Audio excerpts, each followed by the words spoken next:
Welcome to our channel the school of easy learning. मेरा नाम संजय दास है और आप लोगों को मेरा channel the school of easy learning में स्वागत है। दोस्तों, आज हम लोग डिस्कस करने वाले हैं न्यू एजुकेशन पॉलिसी 2020 के बारे में।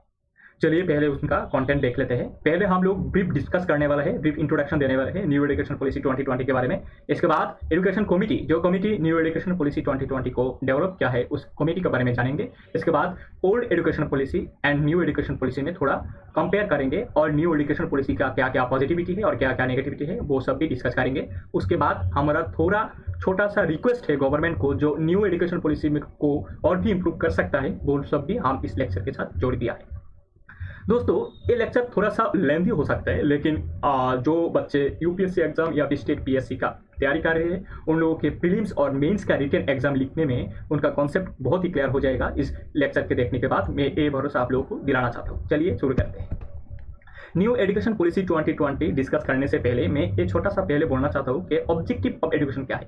Total and proper mental development in every dimension of life का कोई भी डायमेंशन आप ले लीजिए, आप हेल्थ ले लीजिए, आप पॉलिटिक्स ले लीजिए, आप स्पोर्ट्स लीजिए, आप म्यूजिक ले लीजिए, आप एजुकेशन ले लीजिए, आप इंजीनियरिंग ले लीजिए, टेक्निकल ले लीजिए, आप बिजनेस ले लीजिए। कोई भी डायमेंशन में आप proper and positive decision making करने में आपको नॉलेज ही आपको मेन हेल्प करेगा। Knowledge that means education. कोई भी बिजनेस आप बड़ा करना चाहते हैं, आप साइंटिस्ट बनना चाहते हैं, आप डॉक्टर, इंजीनियर जो भी बनना चाहते हैं या फिर जो भी करना चाहते हैं काम जिंदगी में, उनके लिए एजुकेशन बहुत ही जरूरी है। तो प्रॉपर एंड मेंटल जो डेवलपमेंट करने के लिए आप लोग एजुकेशन बहुत ही जरूरी है। दैट मीन्स नॉलेज बहुत ही जरूरी है। एजुकेशन पॉलिसी कब कब चेंज हुआ है? अभी तक 3 टाइम एजुकेशन पॉलिसी चेंज हुआ है। फर्स्ट टाइम चेंज हुआ है 1998 में। इंडिया 1947 में इंडिपेंडेंट होने के बाद 1968 में पहली बार इंडियन एजुकेशन पॉलिसी चेंज हुआ है। इसके बाद सेकेंड टाइम जो चेंज हुआ है 1968 में, लेकिन दोस्तों वो अपग्रेडेशन किया गया है 1992 में। इसके बाद थर्ड एजुकेशन पॉलिसी जो अभी आया है वो है न्यू एजुकेशन पॉलिसी 2020। वो 2022 या फिर 2023 में एप्लीकेशन हो जाएगा, अप्लाई हो जाएगा हर स्कूल में, हाउ गांव में, हाउ शहर में, क्योंकि अभी कोविड-19 चल रहा है। इसी के चलते हुए अभी गवर्नमेंट जो ड्राफ्ट और जो फैसिलिटी है वो प्रॉपरली इंप्रूवमेंट नहीं कर पा रहा है, लेकिन 2022 या फिर 2023 में वो इंप्लीमेंट हो जाएगा। इसके बाद हम लोग जान लेते हैं कमेटी के बारे में। कमेटी है कृष्णस्वामी कस्तूरी रंजन कमेटी। वो कृष्णस्वामी कस्तूरी रंजन सर जी 24 अक्टूबर 1940 में केरला में उनका बॉर्न हुआ है। एक क्वेश्चन बहुत ही इंपॉर्टेंट हो जाता है कि उनको पद्म विभूषण मिला है, और उन्होंने सर जी जो है was a Indian space scientist who headed the Indian Space Research Organisation from 1994 to 2003।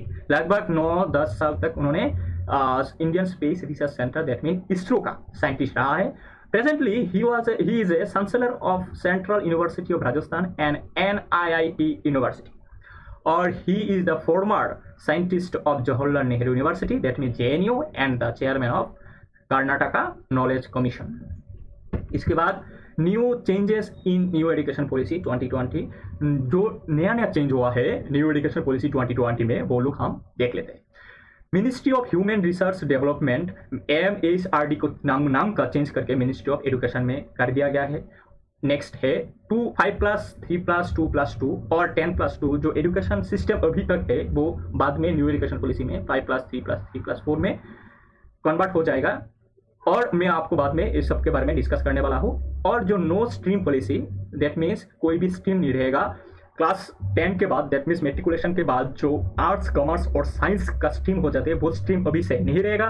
Multiple entry और एग्जिट का सिस्टम आया है, वो भी हम बाद में डिस्कस करने वाले हैं। क्रेडिट सिस्टम, आप क्रेडिट सिस्टम अभी से चालू हो जाएगा, वो भी मैं बाद में डिस्कस करने वाला हूँ। एमफिल अभी से नहीं रहेगा, बहुत सारा कंट्री में एमफिल नहीं है, इंडिया में भी अभी से नहीं रहेगा। स्कूलिंग स्टार्ट होगा 3 ईयर से, पहले स्टार्ट होता था 6 ईयर से, लेकिन न्यू एजुकेशन पॉलिसी में 3 ईयर से एजुकेशन चालू हो जाएगा, स्कूल का एजुकेशन, ठीक है।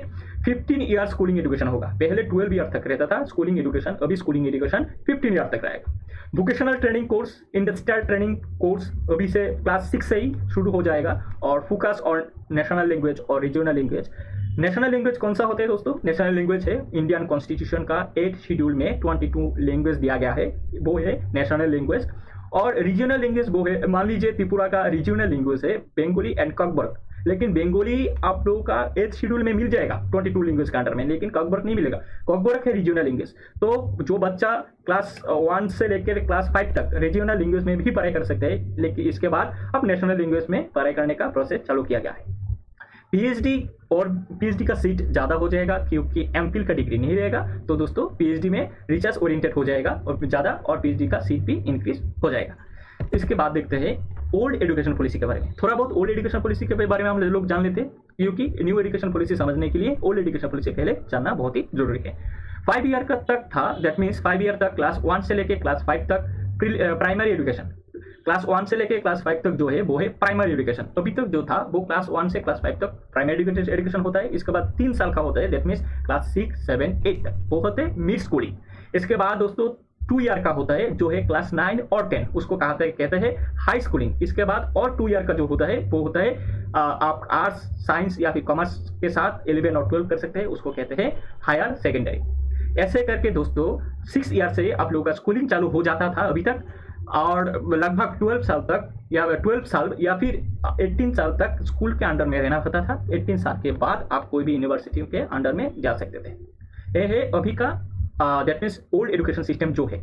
और न्यू एजुकेशन सिस्टम में क्या है दोस्तों, तो थोड़ी धीरे धीरे हम लोग वो भी डिस्कस कर लेते हैं। न्यू एजुकेशन सिस्टम में 5+3+3+4, 5+3+3+4 लगभग 15 ईयर तक स्कूलिंग एजुकेशन होगा। इसमें इनमें से 5 ईयर का जो पहला है 5 ईयर का वो है फाउंडेशन स्टेज, वो है फाउंडेशन स्टेज। फाउंडेशन स्टेज का भी 2 अलग अलग डिवीजन है, वो है 3 ईयर और 4 ईयर। 3 ईयर का है आप प्ले स्कूल, 3 ईयर को आप कहेंगे प्ले स्कूल, वो स्टार्ट हो जाता है 3 ईयर से। आप 3 ईयर का बच्चा जो घर में बैठते थे, घर में पढ़ाई करते थे, घर में खेलते थे, फैमिली के साथ रहते थे, वो बच्चा अभी जाएगा स्कूल में और स्कूल के सारे बच्चे के साथ रहेगा, सारे बच्चे के साथ खेलेगा, लेकिन कोई भी एग्जाम नहीं होगा, नो एग्जाम। तो स्कूल में जाएगा बच्चा और भी पढ़ाई करेगा। इनमें से क्या होगा, वो ह्यूमैनिटी सीखेगा, वो शेयरिंग सीखेगा, वो केयरिंग सीखेगा, वो दोस्त बनाना कैसे होता है वो सीखेगा, वो कैसे सोसाइटी के एडजस्ट कर सकते हैं, वो तो छोटे से उनका जो ब्रेन का डेवलपमेंट है, वो उसका नेचर है, वो पहले से उनका सीखना वो चालू हो जाएगा। और इसके बाद 2 साल का जो है सेकंड पार्ट, 2 साल का है क्लास 1 और क्लास 2, वो भी बच्चा, इसमें कोई एग्जाम नहीं रहेगा, बच्चा स्कूल में जाएगा, सीखेगा, पढ़ेगा और एंजॉय करेगा, बस बहुत ही मस्ती होगा।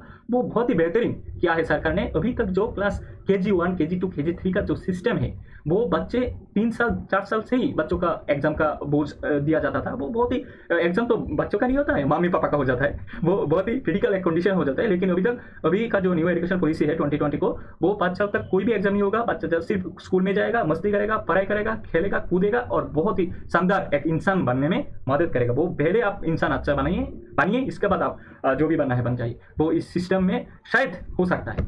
इसके बाद देखेंगे preparatory stage for 3 year. Preparatory stage क्या है दोस्तों, क्लास 6, 3, 4, 5, क्लास 3, 4, 5 ये 3 साल जो है वो है प्रिपरेटरी स्टेज। इनमें एग्जाम स्टार्ट हो जाएगा, ठीक है, लेकिन स्टडी जो होगा वो प्रॉपर एक्टिविटी के साथ होगा। एक्टिविटी के मतलब proper art, dance, drama, poetry, music, song, sports, इसके साथ जोड़ा जाएगा। अभी तक प्राइवेट स्कूल में बहुत सब कुछ प्राइवेट स्कूल में वो है, लेकिन गवर्नमेंट स्कूल में इतना फैसिलिटी नहीं है। लेकिन अभी का सरकार जो है गवर्नमेंट स्कूल में भी ये सब चालू करने जा रहा है। और इसके बाद मैंने पहले भी कहा था, रीजनल इंग्लिश और मदर टंग में आपका class preparatory stage, that means 3 year, that means class 3, 5, 4 and 5 का रीजनल इंग्लिश और मदर टंग में एजुकेशन होगा। इसके बाद जो स्टेज आता है उसको कहते हैं मिडिल स्टेज, वो क्लास 6, 7 और 8 इसको कहा जाता है मिडिल स्टेज। इनमें से कंप्यूटर कोडिंग शुरू हो जाएगा। बहुत सारे देश में बहुत पहले ही कोडिंग का कोर्स चालू हो गया था, क्योंकि computer is the future of our nation. Computer एक चीज़ है वो जो नेशन को बिल्डिंग करने में बहुत ही जरूरी है। तो इसीलिए कोडिंग का जो सिस्टम है वो आप कंप्यूटर साइंस पढ़ेंगे या फिर इलेक्ट्रिकल साइंस पढ़ेंगे, इंजीनियरिंग पढ़ेंगे, तो बाद में जाके कोडिंग होता था। लेकिन अभी से क्लास 6 से कोडिंग का सिस्टम चालू कर दिया गया है, वो बहुत ही बेहतरीन क्या है। इसके बाद वोकेशनल और टेक्निकल टीचिंग कोर्स जो है आपका, जो टेलरिंग है, प्लम्बिंग है, कारपेंट्री है, इलेक्ट्रीशियन है, मैकेनिकल है, वो क्लास 6 से चालू हो जाएगा। वोकेशनल ट्रेनिंग होगा या फिर टेक्निकल ट्रेनिंग होगा, वो सब क्लास 6 से चालू हो जाएगा। वो बहुत ही बेहतरीन है। इसके बाद है any Indian language, article schedule 6 of Indian constitution 22 language है, कोई भी एक इंडियन लैंग्वेज में आपको लेना होगा, आपको पढ़ाई कर सकते हैं कोई भी इंडियन लैंग्वेज में। पहले तो ऐसा था कि हिंदी या फिर इंग्लिश, अभी या फिर संस्कृत, अभी ऐसा नहीं है, आप कोई भी लैंग्वेज ले सकते हैं। या फिर और भी कुछ लैंग्वेज था, लेकिन अभी मैं क्या कर दिया, 22 लैंग्वेज से कोई भी एक लैंग्वेज आप चूज कर सकते हैं और इसमें से आप पढ़ाई कर सकते हैं। इसके बाद मैथ, साइंस और आर्ट्स वो तो रहेगा ही। इनके बाद है सेकेंडरी स्टेज, वो शुरू होते हैं क्लास 9 से क्लास 12 तक। उनमें दोस्तों क्या है, फॉरेन लैंग्वेज, एक फॉरेन लैंग्वेज को आप शामिल किया गया है। आप कोई भी फॉरेन, फ्रांस, जर्मनी, आप कोई भी एक लैंग्वेज, फॉरेन लैंग्वेज को आप सीख सकते हैं। लेकिन चाइनीज़ का जो लैंग्वेज है मैंडेलिन वो इसके साथ नहीं जोड़ा गया है। शायद इसलिए क्योंकि जो अभी 2020 में जो पेंगोंग में या जो इंडिया और चाइना के साथ जो कॉन्फ्लिक्ट हो रहा है इसके लिए शायद मैंडेलिन को नहीं जोड़ा गया है। लेकिन मैं तो यही कहूँगा गवर्नमेंट से मैंडेलिन को जोड़ दिया जाए, क्योंकि चाइना भी हिंदी सीख रहा है, क्योंकि भारत के साथ उनका इकोनॉमिकल ट्रेडिंग करने के लिए और जो डिप्लोमेसी करने के लिए वो लोग भी हिंदी थोड़ा सीखने लगा है और सीखता है, प्रॉपर क्लास होता है उधर हिंदी का। और इसीलिए हम लोगों को भी मैंडेलिन सीखना चाहिए, उन लोगों को डिफेंड करने के लिए, उन लोगों के साथ प्रॉपर ट्रेडिंग सिस्टम करने के लिए, बिजनेस करने के लिए, उन लोगों का जो मोटिव है वो समझने के लिए हम लोगों को भी मैंडेलिन सीखना चाहिए। वो शायद बाद में गवर्नमेंट सोचेगा इसके बारे में, लेकिन अभी जो पेंगोंग लीग का जो लीग के अंदर जो कॉन्फ्लिक्ट हो रहे हैं इंडिया और चाइना के बीच में, इसके होते हुए चलते हुए शायद गवर्नमेंट ने उसको नहीं जोड़ा है मैंडेलिन को, लेकिन शायद बाद में जोड़ सकता है। इसका बाद है नो स्ट्रीम। अभी जो क्लास 10 के बाद जो स्ट्रीम का पॉलिसी चला आता है आर्ट्स, कॉमर्स और साइंस, लेकिन अभी का जो पॉलिसी है इसमें इनमें से कोई भी स्ट्रीम नहीं रहेगा और सेमिस्टर प्रोसेस चलाएगा। 6 महीना का जो सेमिस्टर प्रोसेस है, सेमिस्टर का प्रोसेस के बाद आप लोगों का मार्कशीट निकाला जाएगा सेमिस्टर सिस्टम में। मल्टीपल सब्जेक्ट जो नेक्स्ट पॉइंट है, can choose science, arts, commerce subject. जो बच्चा मान लीजिए फिजिक्स ले रहा है वही बच्चा जाके हिस्ट्री, वही बच्चा जाके अकाउंटेंट, कोई भी स्ट्रीम से कोई भी सब्जेक्ट उठा सकता है, क्योंकि इनमें स्ट्रीमिंग का प्रोसेस बिल्कुल बंद कर दिया गया है और कोई भी सब्जेक्ट आप ले सकते हैं। ठीक है। इसके बाद क्रिटिकल थिंकिंग, जो थिंकिंग है क्रिटिकली थिंकिंग, सोचने का जो प्रॉपर प्रोसेस है वो ऐसा करके सिलेबस और ऐसा करके पूरा स्कूलिंग का सिस्टम ऐसे मेकअप बनाया जाएगा। तो क्रिटिकल थिंकिंग क्या होता है दोस्तों, कोई भी टॉपिक का सोसाइटी में कोई भी इंसिडेंट हो रहा है उनको 2 डायमेंशन में, इसका पॉजिटिविटी क्या है, उनका नेगेटिविटी क्या है, दोनों डायमेंशन में आपको सोचने का तरीका, आपको सोचने का जो थिंकिंग डेवलपमेंट कर दिया जाएगा। इनमें से आप क्या होता है, आप हमेशा नेगेटिव सोचते हैं, लेकिन इसका भी थोड़ा पॉजिटिविटी भी है। हमेशा पॉजिटिव सोचते हैं, इसका थोड़ी नेगेटिव भी हो सकता है जिंदगी में, या फिर हो सकते हैं सोसाइटी में कोई डिसीजन लेने में। तो इनमें जाकर आप बेहतर इंसान बन सकते हैं और बाद में जाकर कोई भी डिसीजन आप जब लेंगे, आप ब्यूरोक्रेट बनेंगे या फिर गवर्नमेंट सर्विस में जाएंगे या फिर पॉलिटिक्स में जाएंगे, आप जाके बाद में जाके जब कोई भी डिसीजन लेंगे आपके लिए, सोसाइटी के लिए, फिर आपके लिए, फिर आपके फैमिली के लिए, तब जाके वो क्रिटिकली आप सोचेंगे, तो आपका दोनों डायमेंशन में आप सोचेंगे तो उसका पॉजिटिव और पावरफुल डिसीजन लेने में आपको बहुत ही हेल्पफुल होगा। ठीक है दोस्तों। इसके बाद है ग्रेजुएशन क्या है, ग्रेजुएशन 4 ईयर का होगा, पहले 3 ईयर का होता है, अभी से 4 ईयर का होगा। इनमें से मल्टीपल एंट्री होगा, एग्जिट होगा, मैं बताऊंगा। री एंट्री इन ग्रेजुएशन में री एंट्री होगा। इसके बाद क्रेडिट सिस्टम इन मार्क में क्रेडिट सिस्टम होगा, मैं पहले भी कहा था इसके बारे में, तो अभी भी मैं इसको डिस्कस कर दूंगा। इसके बाद है 1 ईयर का है ग्रेजुएट सर्टिफिकेट। आप मान लीजिए अभी का जो प्रोसेस चालू हुआ है, इनमें से आप एक साल का, अगर आप एक साल कर लेते हैं, दैट मीन्स एक साल में 2 सेमिस्टर आएगा, 2 सेमिस्टर का एग्जाम आप दे देते हैं और पास कर लेते हैं। इसके बाद आप मान लीजिए आपका शादी हो जाता है, या फिर आपका इकोनॉमिकल कंडीशन इतना अच्छा नहीं है फैमिली का, या फिर आप हेल्थ इतना अच्छा नहीं है, आप जाना चाहते हैं घर, या फिर आप पढ़ाई भी छोड़ना चाहते हैं, तो आपको एक साल के बाद आपको ग्रेजुएट सर्टिफिकेट मिलेगा। इसके बाद 2 साल अगर कर लेते करके आप पढ़ाई छोड़ देते, इसके बाद आपको डिप्लोमा सर्टिफिकेट मिलेगा। 2-3 साल करके आप छोड़ते तो आपको डिग्री मिलेगा। ये डिग्री क्या एबिलिटी क्या आप कर सकते हैं, डिग्री से आप जॉब के लिए और या फिर कोई भी कॉम्पिटिटिव एग्जाम के लिए आप अप्लाई कर सकते हैं। इसके बाद अगर मान लीजिए आप 4 साल तक कर लेते हैं तो आपका ग्रेजुएट रिसर्च का डिग्री आपको मिलेगा। इनमें से दोस्तों पहले जो पॉइंट मैंने लिखा है मल्टीपल एंट्री और एग्जिट, इसका मतलब क्या होता है, आप मल्टीपल एंट्री और एग्जिट का मतलब होता है आप कोई भी री एंट्री हो सकता है आपका, मल्टीपल 2-3 बार आपका एंट्री हो सकता है। मतलब आप 1 साल करके आप घर चले गए और आपका यूनिवर्सिटी कहेगा कि आप 3 साल और 4 साल के अंदर अगर आप लौट के आते हैं तो आपका डिग्री कंटिन्यू होगा। दैट मीन्स आपको फर्स्ट ईयर से नहीं एडमिशन लेना पड़ेगा, आप सेकंड ईयर में एडमिशन ले सकते हैं। ठीक है, वो है आपका री एंट्री या फिर मल्टीपल एंट्री एग्जिट। इसके बाद है आपका क्रेडिट सिस्टम।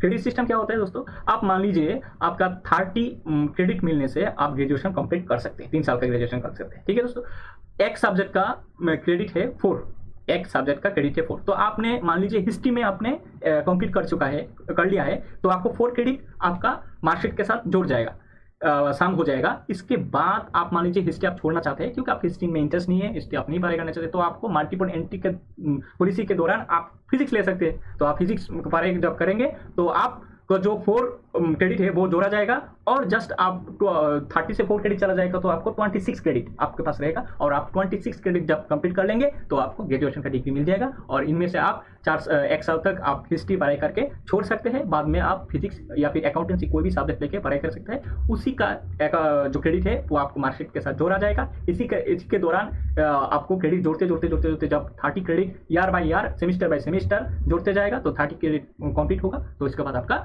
डिग्री का सर्टिफिकेट मिल जाएगा। ऐसा होता है क्रेडिट सिस्टम। ठीक है दोस्तों, इसके बाद हम लोग डिस्कस करेंगे पोस्ट ग्रेजुएशन जो भी होगा, जो नेक्स्ट 22 से चालू होने वाला है शायद लगभग, उनमें से 1 ईयर या फिर 2 ईयर का होगा पोस्ट ग्रेजुएशन का डिग्री, ठीक है। इनमें से 3 ईयर जो डिग्री कर लिया, जो बच्चा 3 ईयर का डिग्री किया वो 2 ईयर का पोस्ट ग्रेजुएशन करेगा, और जो बच्चा 4 ईयर का ग्रेजुएशन रिसर्च किया, ग्रेजुएशन रिसर्च किया, वो बच्चा ओनली 1 ईयर का पोस्ट ग्रेजुएशन करेगा, ठीक है। और ये है पोस्ट ग्रेजुएशन के बारे में। और है पीएचडी डिग्री, मैंने पहले ही कहा था नो एमफिल नहीं रहेगा, तो साइड सीट इंक्रीज होगा पीएचडी का, और PhD will be more research oriented, ठीक है। पीएचडी और भी रिसर्च ओरिएंटेड हो जाएगा, ठीक है दोस्तों। इसके बाद हम डिस्कस करते हैं पॉजिटिविटी क्या है न्यू एनपीई 2020 का। जीडीपी का अभी तक जीडीपी का 3% ही एजुकेशन में खर्चा किया जाता था, लेकिन अभी से 2020 का जो न्यू एजुकेशन पॉलिसी आए इनमें से 6% जीडीपी का इन्वेस्ट किया जाएगा एजुकेशन में। वो बहुत ही पॉजिटिव एक न्यूज़ है, और दिखा जाएगा बाद में कितना तक इम्प्लीमेंट होता है। इसके बाद स्कूल फी जो है वो according to the category of school government of India वो डिसाइड करेगा, according to the category of school के कैटेगरी के अंदर वो डिसाइड करेगा कौन सा स्कूल का फी कितना हो सकता है, ठीक है। इसके बाद वोकेशनल ट्रेनिंग, मैंने पहले भी कहा था इलेक्ट्रिशियन, प्लम्बरिंग और कारपेंट्री, टेलरिंग, बहुत सारा कोर्स क्लास 6 से चालू हो जाएगा। तो बहुत ही बेहतरीन, जो बच्चा क्लास 12 के बाद, क्लास 10 के बाद ITI में जाके सीखता है, इंडस्ट्रियल ट्रेनिंग इंस्टीट्यूशन में सीखता है, वो क्लास 6 से ही चालू हो जाएगा। वो उसका जो मेंटल लेवल प्रिपेयरनेस कितना डेवलपमेंट हो जाएगा आप सोच भी नहीं सकते, वो बहुत ही बेहतरीन है पॉलिसी में मानता हूँ। इसके बाद है result based on the evaluation of mark, self assessment, friends and teacher evaluation. आपका जो मार्क मिलेगा वो सिर्फ आपका लिखने से, उत्तर पुस्तिका लिखने से नहीं मिलेगा, आपका जो बिहेवियर है, आपका स्कूल में अटेंडेंस क्या है, आप स्कूल में कैसा प्रेजेंट करते हैं, आपको आपका मेंटल एबिलिटी क्या है, आप कितना स्ट्रेंथ आपका अंदर है, कितना आपका बिहेवियर कैसा है, वो आप खुद असेसमेंट करेंगे, और आपका फ्रेंड और टीचर जो है वो आपका इवैल्यूएशन करेगा, दैट मींस मूल्यांकन करेगा आपको। इसके बाद ही आपका नंबर होगा। और एक बहुत बेहतरीन चीज़ है वो है top foreign university, top 50 foreign university India में अपना यूनिवर्सिटी खोल सकता है, ब्रांच इनका खोल सकते हैं। टॉप 50 यूनिवर्सिटी को इंडिया ने आमंत्रण किया है, जो आप इंडिया में आइए और अपना इंस्टीट्यूशन खोलिए इंडिया के लिए, ठीक है। और सेपरेट डिवीजन किया जाएगा स्कॉलरशिप के लिए, क्लास के लिए, सैलरी, रिजल्ट, एग्जामिनेशन, हर के लिए गवर्नमेंट स्कूल या फिर प्राइवेट स्कूल या फिर कॉलेज में हर एक के लिए सेपरेट डिवीजन होगा, तो काम अच्छे से होने लगेगा। वो बहुत ही बेहतरीन एक आइडिया है, बहुत बेहतरीन सुझाव है। इसके बाद टीचर कॉमन ट्रेनिंग, जो वो होगा 4 ईयर का, to improve the teacher training aptitude ability, teacher के एबिलिटी को इम्प्रूवमेंट करने के लिए, how to teach a student के इम्प्लीमेंट करने के लिए, और वो 4 साल तक होगा, ठीक है। इसके बाद हम लोग देखते हैं थोड़ा बहुत नेगेटिविटी क्या है। Not proper infrastructure in education में अभी तक बहुत सारा गाँव में बहुत सारा स्कूल ऐसा है, बहुत सारा कॉलेज ऐसा है, इसमें प्रॉपरली टॉयलेट नहीं है दोस्तों, प्रॉपर टॉयलेट नहीं है, प्रॉपर इको क्लब नहीं है, म्यूजिकल क्लास नहीं है, प्रॉपर स्पोर्ट्स का इंस्ट्रूमेंट नहीं है, आपको कुछ भी प्रॉपर इंफ्रास्ट्रक्चर, क्लास का बहुत ही खराब हालत है स्कूल में, कॉलेज का, गवर्नमेंट सेक्टर में स्पेशली, इन रूरल और अर्बन दोनों में ये बहुत ही खराब कंडीशन है। वो में लाइब्रेरी नहीं है, तो प्रॉपरली इंफ्रास्ट्रक्चर को प्रॉपरली बिल्डअप करने का बहुत ही जरूरी है।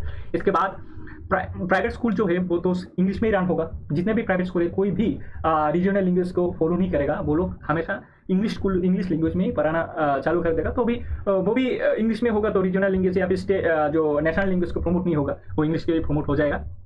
इसके बाद और एक नेगेटिविटी है, जो टीचर ट्रेनिंग सिलेबस है वो डिजाइन किया जाएगा by the central authority. Central जो अथॉरिटी है, जो सेंट्रल में है, वो इस पूरा इंडिया के लिए टीचर ट्रेनिंग सिलेबस तैयार करेगा। लेकिन 22 amendment of the Indian constitution was added in 1976 में 42 अमेंडमेंट के, दैट मीन्स इंदिरा गांधी जो मिनी कॉन्स्टिट्यूशन भी कहा जाता है दोस्तों 42 अमेंडमेंट को, वो 42 अमेंडमेंट के दौरान 1976 में एजुकेशन को कॉन्करेंट लिस्ट में डाला गया था। कॉन्करेंट लिस्ट का मतलब क्या है? ये लिस्ट है जो स्टेट और सेंट्रल दोनों मिलकर कोई भी इशू के अंदर पॉलिसी बनाएगा, लेकिन इसमें देखा जा रहा है कि एजुकेशन में जो टीचिंग जो सिलेबस है वो सेंट्रल गवर्नमेंट बनाएगा, इसमें स्टेट का कोई रूल्स नहीं। लेकिन ये तो वायलेशन है 42 अमेंडमेंट का, उसके बारे में भी तो थोड़ा सोचना चाहिए था। और कोई भी स्टेट का जो थोड़ा बहुत रीजनल इशू होते हैं वो लोग वो सिलेबस के साथ जोड़ के और थोड़ा स्टेट मॉडिफाई कर सकता है, या फिर आप कमिटी में स्टेट का कोई भी अपॉइंटमेंट, कोई भी जो टीचर या फिर कोई भी लोग है जो स्टेट से जाएगा और टीचिंग ट्रेनिंग सिलेबस बनाने में हेल्प करेगा। लेकिन गवर्नमेंट ऑफ इंडिया ने ऐसा कोई प्रावधान नहीं रखा है, सेंट्रल पूरा 100% सेंट्रलाइज कर दिया गया है। लेकिन दैट मीन्स इतना मतलब है जो सेंट्रल गवर्नमेंट है वही पूरा हर जितने भी स्टेट है, यूनियन टेरिटरी और जितने भी स्टेट है उनके लिए टीचर ट्रेनिंग सिलेबस बनाएगा, और इसी को ही कोई भी स्टेट को फॉलो करना पड़ेगा, ठीक है।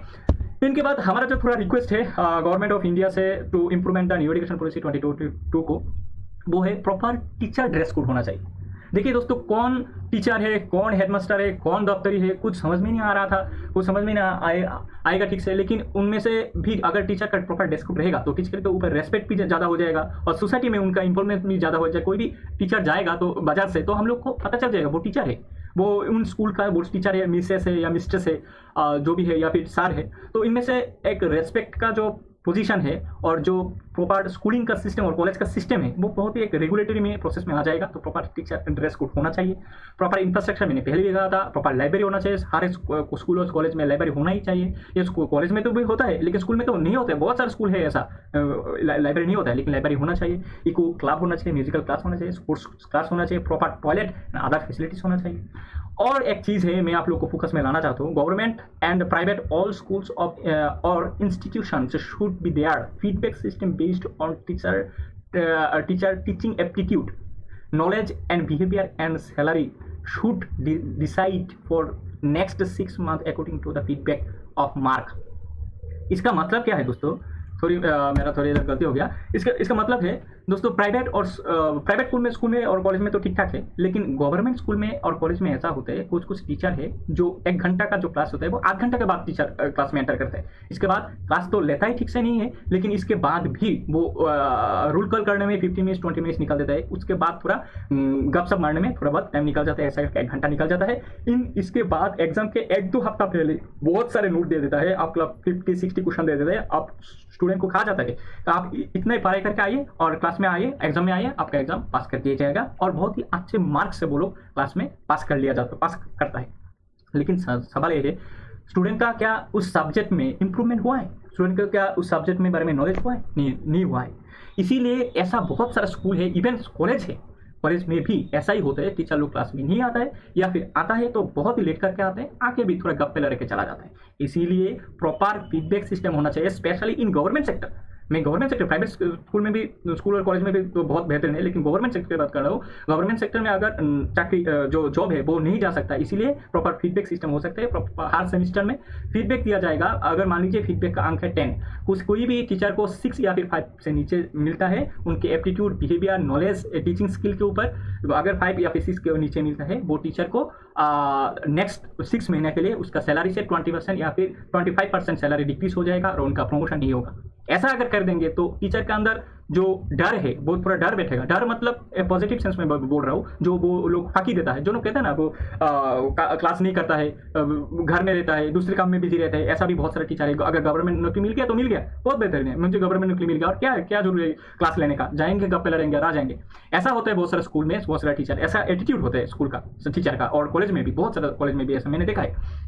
तो इसके ऊपर में भी हम लोग काम कर सकते हैं। और लास्ट मेरा जो रिक्वेस्ट है, लिस्ट ऑफ बिहेवियर और character of ideal teacher should be maintain last page of every text book. Her text book के लास्ट में टीचर का कैरेक्टर कैसा होना चाहिए, एक आइडियल टीचर कैसा होना चाहिए, उसका ड्रेसअप कैसा होना चाहिए, उसका बिहेवियर कैसा होना चाहिए। क्योंकि जो स्टूडेंट आ रहा है वो तो टीचर से ही देख के सीखेगा।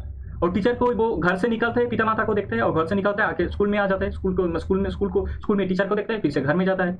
यही होता है स्कूल एक स्टूडेंट का लाइफ में, यही होना भी चाहिए। तो स्कूल में आके अगर देखेगा टीचर, मैंने बहुत सारे ऐसे टीचर देखा है, वो 1 घंटे के क्लास में 8 घंटा उनके बारे में बताने में खत्म कर देते हैं। मैं ऐसा हूँ, मैं वैसा हूँ, मैं इतना तक पढ़ाई किया, मेरा स्टूडेंट इधर काम करता है, मैं ऐसा किया, मैं वैसा किया, ऐसे करके बहुत टाइम खत्म कर देता है। तो मैं ऐसा ही कहना चाहता हूँ कि एक टीचर के बारे में प्रॉपर लिस्ट आउट होना चाहिए, एक टीचर का बिहेवियर कैसा होना चाहिए, एक टीचर जो है वो उसका एप्टीट्यूड कैसा होना चाहिए, उसका नॉलेज कैसा होना है, उसका ड्रेस कोड कैसा होना चाहिए। तो बच्चा जब पढ़ेगा बुक खोल के लास्ट पेज में, तो उसके जो मन में एक टीचर के बारे में एक आइडियोलॉजी बन जाएगा। वो उसमें से वो आगे जाके जो फीडबैक देंगे, वो फीडबैक के देने में बहुत ही हेल्प होगा।